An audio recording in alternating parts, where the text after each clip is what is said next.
Assalamualaikum warahmatullahi wabarakatuh. Shalom, salam sejahtera untuk kita semua. Om Swastiastu, nama budaya, salam kebajikan. Perkenalkan, nama saya Bambang Arjuna. Saya mahasiswa dari Fakultas Sains dan Teknologi Universitas Patompo. Saya mengambil jurusan Prodi Teknik Elektro. Di sini saya akan memaparkan materi dengan judul narkoba atau narkotika dan obat-obat terlarang. Sebagai pembuka, yang menjadi alasan saya mengangkat materi ini karena menurut saya bahwa narkoba atau narkotika ini sangat relevan untuk kita bahas, untuk kita ketahui secara bersama-sama, khususnya di kalangan kita sebagai mahasiswa. Untuk pembahasan pertama mengenai definisi dari jenis-jenis narkoba. Ada beberapa definisi mengenai obat-obat terlarang. Yang pertama, narkotika. Narkotika yaitu zat atau obat yang berasal dari tanaman atau bukan tanaman, baik sintetis maupun semi-sintetis, yang dapat menyebabkan penurunan atau perubahan kesadaran, hilangnya rasa, mengurangi sampai menghilangkan rasa nyeri, dan dapat menimbulkan ketergantungan. Kemudian definisi yang berikut yaitu definisi psikotropika, yaitu zat atau obat baik alami maupun sintetis bukan narkotik yang berkhasiat psikoaktif melalui pengaruh selektif pada susunan saraf dan menyebabkan perubahan khas pada aktivitas mental dan perilaku. Kemudian definisi yang berikut yaitu zat aditif. Zat aditif adalah zat atau bahan selain narkotika, psikotropika yang apabila disalahgunakan dapat menimbulkan ketergantungan dan kerugian baik bagi dirinya dan atau lingkungannya. Contohnya yaitu alkohol, tiner, cat, lem, kafein, dan nikotin. Nah, jadi dari ketiga definisi tentang narkoba atau obat-obat terlarang yang sangat gampang untuk kita temui di lingkungan kita itu adalah definisi yang terakhir tentang zat aditif. Itu contoh-contohnya alkohol, tiner, cat, lem, kafein, dan nikotin. Kemudian yang berikut yaitu penggolongan narkotika. Di sini ada 3 penggolongan. Golongan yang pertama yaitu hanya untuk pengembangan iptek, tidak untuk terapi, berpotensi sangat tinggi ketergantungan. Kemudian golongan 2 yaitu untuk pengobatan, pilihan terakhir untuk terapi, untuk pengembangan iptek, potensi tinggi ketergantungan. Kemudian yang golongan berikut, golongan yang ketiga yaitu banyak digunakan untuk pengobatan, pengembangan iptek, potensi ringan ketergantungan. Nah, dari ketiga penggolongan narkotika tersebut ini memiliki perbedaan dan kesamaan. Nah, dari golongan pertama yaitu hanya untuk pengembangan iptek, tidak untuk terapi, berpotensi sangat tinggi ketergantungan. Ini memiliki kesamaan dengan penggolongan yang kedua, yaitu sama-sama untuk pengembangan iptek, kemudian berpotensi tinggi untuk ketergantungan. Namun perbedaannya adalah di golongan 1 ini tidak untuk digunakan pada dunia kesehatan. Nah, namun pada penggolongan kedua ini dapat digunakan pada pengobatan. Kemudian pilihan terakhir untuk terapi dapat digunakan pada pilihan terakhir terapi. Nah, kemudian pada penggolongan ketiga ini sama dengan penggolongan pertama dan kedua, yaitu digunakan pada pengembangan iptek. Kemudian kesamaan dengan golongan yang kedua yaitu banyak digunakan untuk pengobatan. Namun yang perbedaan dari golongan 1, 2, dan 3 yaitu golongan 1 dan 2 sama-sama berpotensi tinggi untuk ketergantungan, sedangkan golongan 3 berpotensi ringan untuk ketergantungan. Yang poin yang berikut yaitu contoh-contoh golongan dari atau jenis-jenis golongan dari narkotika. Yang masuk ke dalam golongan pertama yaitu opium, kokain, ganja, heroin, LSD, ekstasi, sabu, katinonia, atau psikotropika. Psikotropika bisa masuk dalam golongan 1 dan 2. Ini dalam Undang-Undang nomor 35 tahun 2009 sudah ditetapkan. Kemudian golongan yang kedua yaitu jenis-jenisnya yaitu fentanyl, metadon, morfin, petidin. Kemudian yang masuk ke dalam jenis golongan ketiga yaitu kodein. Kemudian yang berikut yaitu golongan psikotropika. Ini sudah ditetapkan dalam Undang-Undang nomor 5 tahun 1997. Yang masuk ke dalam golongan 1 yaitu LSD, katinonia. LSD dan katinonia juga ini dia masuk ke dalam golongan 1 narkotika di dalam Undang-Undang nomor 35 tahun 2009. Kemudian untuk golongan kedua psikotropika yaitu ekstasi dan sabu.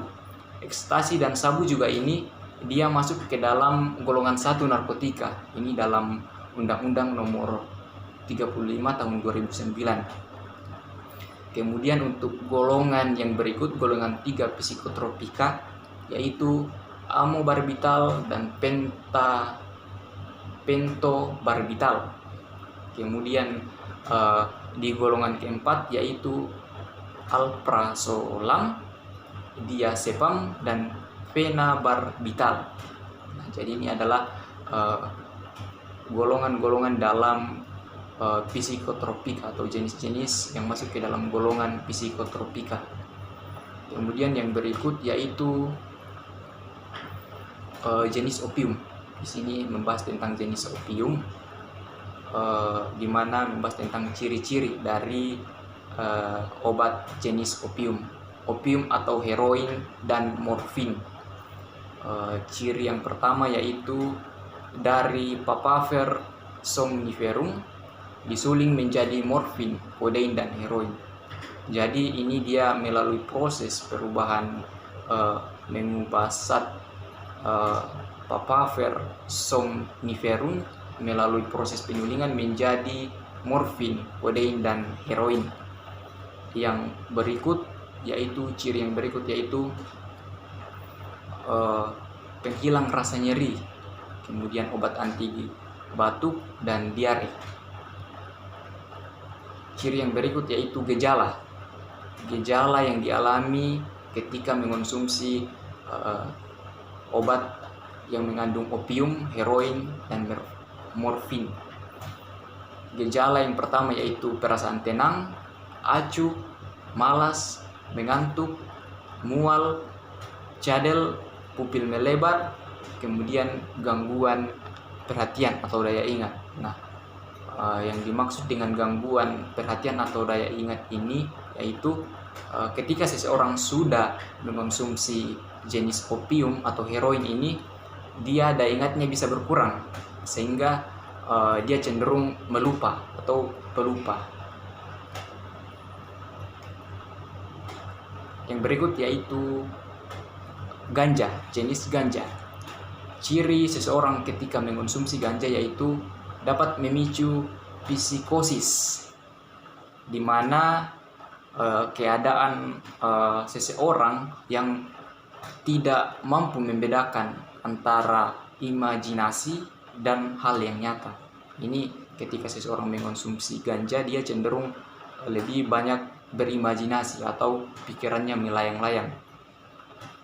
Kemudian gejala yang dapat dirasakan ketika mengkonsumsi ganja ini adalah yang pertama, rasa senang, santai, acuh, mata merah, nafsu makan meningkat, mulut kering, pengendalian diri dan konsentrasi kurang, depresi, dan sering ngantuk.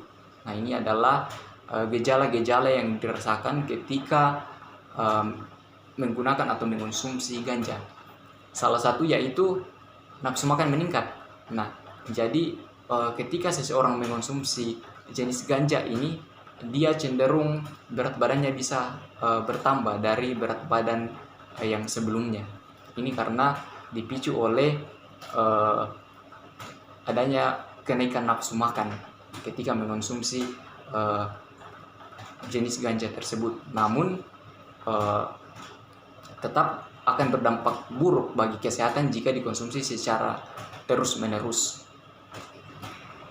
Kemudian yang berikut yaitu amfetamin atau sabu ekstasi.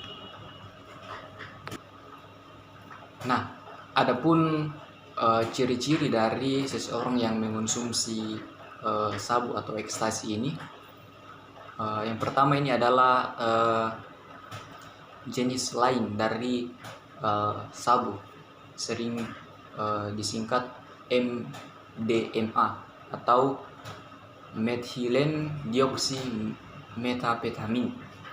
Nah, kemudian adapun gejala yang dirasakan ketika mengkonsumsi sabu ini adalah kewaspadaan meningkat, bergairah, rasa senang, bahagia, pupil melebar, denyut nadi dan tekanan darah meningkat, insomnia, hilang nafsu makan. Nah, dari pengonsumsi jenis sabu ini lebih berbahaya dari pengonsumsi ganja, di mana dia lebih cenderung berisiko tinggi pada kesehatan karena dapat meningkatkan tekanan darah, denyut nadi meningkat, atau hilangnya nafsu makan. Nah, ini yang membedakan antara pengonsumsi ganja dan sabu, karena pengonsumsi ganja dia cenderung dapat meningkatkan berat badan atau dapat meningkatkan nafsu makan. Kemudian pengonsumsi sabu ini dia lebih ke menghilangkan nafsu makan, atau dimana pengonsumsi sabu ini dia lebih cenderung orangnya kurus karena bisa menghilangkan nafsu makan. Yang berikut yaitu kokain. Kokain atau kata lain alkaloid dari erythrosilon, koka. Nah, ini adalah kata lain dari kokain. Adapun gejala yang dapat dirasakan ketika mengkonsumsi jenis kokain ini yaitu gelisah, denyut nadi meningkat, euforia, banyak bicara, kewaspadaan meningkat, kejang, tekanan darah meningkat, berkeringat, penyumbatan pembuluh darah, distonia. Nah, sama dengan pengonsumsi sabu tadi, ini juga menimbulkan dampak yang sangat buruk bagi kesehatan, di mana dapat meningkatkan tekanan darah, kemudian kejang, penyumbatan pembuluh darah. Ya, jadi bahkan dampak yang sangat fatal dari pengonsumsi kokain dan sabu ini itu bisa berdampak pada kematian. Ini sangat berbahaya. Nah, kemudian poin berikut yaitu faktor penyebab penyalahgunaan narkoba. Ada 3 faktor. Yang pertama yaitu faktor pendorong, yaitu pengendalian diri lemah, keluarga, gangguan perilaku, pemberontak, tidak berprestasi di sekolah, tidak diterima di kelompok, berteman dengan pemakai. Nah, ini adalah faktor-faktor pendorong yang mempengaruhi seseorang dapat terjerumus ke dalam penyalahgunaan narkoba. Kemudian faktor yang berikut yaitu faktor individu, yaitu periode remaja atau rasa ingin tahu yang tinggi atau ingin mencoba-coba, ingin diakui oleh teman. Nah, ini adalah faktor individu yang dapat menyebabkan seseorang dapat terjerumus ke dalam penyalahgunaan narkoba. Kemudian faktor yang berikut yaitu faktor lingkungan. Faktor lingkungan ini dia mencakup keluarga dan pergaulan. Jadi keluarga dan pergaulan ini sangat berperan penting di dalam bagaimana seseorang dapat terjerumus ke dalam penyalahgunaan narkoba. Karena ketika di dalam keluarga sudah tidak ada komunikasi yang baik, tidak ada kontrol yang baik, maka tentunya anggota keluarga akan dengan mudah dapat melakukan pergaulan dengan sebebas-bebasnya. Nah, ketika sudah melakukan pergaulan dengan sebebas-bebasnya, dengan mudah mereka akan terjerumus ke dalam penyalahgunaan narkoba. Nah, kemudian yang berikut yaitu upaya pencegahan penyalahgunaan narkoba. Di sini ada 3 peran yang dapat kita lakukan untuk mencegah penyalahgunaan narkoba. Yang pertama yaitu peran remaja. Ikut kegiatan ekstra seperti kesenian, keterampilan, kegiatan-kegiatan olahraga lainnya. Kemudian beribadah. Kemudian yang berikut tidak bergaul dengan pecandu. Peran yang berikut yaitu peran orang tua, yaitu di mana orang tua harus dapat menciptakan rumah yang harmonis, kemudahan berkomunikasi antara anggota keluarga, kemudian mendidik yang baik, kemudian memberikan contoh yang baik kepada anggota keluarga. Kemudian yang berikut yaitu mengawasi. Ini adalah tugas orang tua, mengawasi anggota keluarga sehingga dapat tetap terus terkontrol. Kemudian upaya yang berikut yaitu penerapan program P4GN, yaitu pencegahan dan pemberantasan terhadap penyalahgunaan narkoba.